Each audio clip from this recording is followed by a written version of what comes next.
Love ജിഹാദ് പരാമർശത്തിൽ PC. ജോർജിനെതിരെ പരാതി നൽകി യൂത്ത് ലീഗും യൂത്ത് കോൺഗ്രസും എസ്.ഡി.പി.ഐയും. യൂത്ത് ലീഗ് പാലായിലും യൂത്ത് കോൺഗ്രസ് തൊടുപുഴയിലുമാണ് പരാതി നൽകിയിരിക്കുന്നത്. ഉന്നത പോലീസ് ഉദ്യോഗസ്ഥരുടെ ഭാഗത്ത് നിന്നും നിർദ്ദേശം ലഭിച്ചാൽ പോലീസ് കേസെടുത്തേക്കും.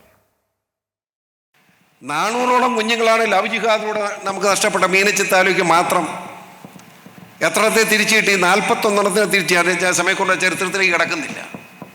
ഞാനിത് അനുഭവിച്ചുകൊണ്ടിരിക്കുക. അതിന് എനിക്കറിയാൻ വേദനിക്കുന്ന അനുഭവങ്ങൾ. സാറന്മാർ മാത്രം സ്കൂളിൽ പഠിപ്പിച്ചിട്ട് പിള്ളേരെ ഒന്നും പേടിപ്പിച്ചാലും നടക്കുകയില്ല.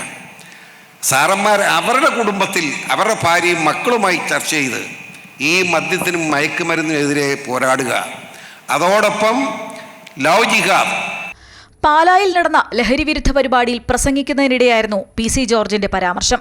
കേരളത്തിൽ ലവ് ജിഹാദ് വർദ്ധിക്കുന്നുവെന്നും മീനച്ചിൽ താലൂക്കിൽ മാത്രം 400 പെൺകുട്ടികളെ ലവ് ജിഹാദിലൂടെ നഷ്ടപ്പെട്ടുവെന്നും ഇതിൽ 41 പേരെ മാത്രമാണ് തിരികെ കിട്ടിയതെന്നുമായിരുന്നു പി.സി. ജോർജിന്റെ പരാമർശം.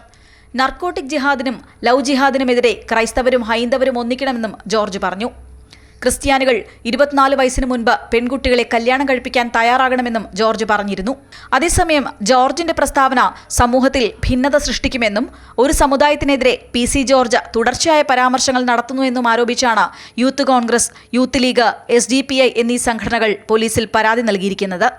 യൂത്ത് കോൺഗ്രസ് തൊടുപുഴയിലും യൂത്ത് ലീഗ് പാലായിലും എസ്.ഡി.പി.ഐ ഡി.ജി.പിക്കുമാണ് പരാതി നൽകിയിട്ടുള്ളത്.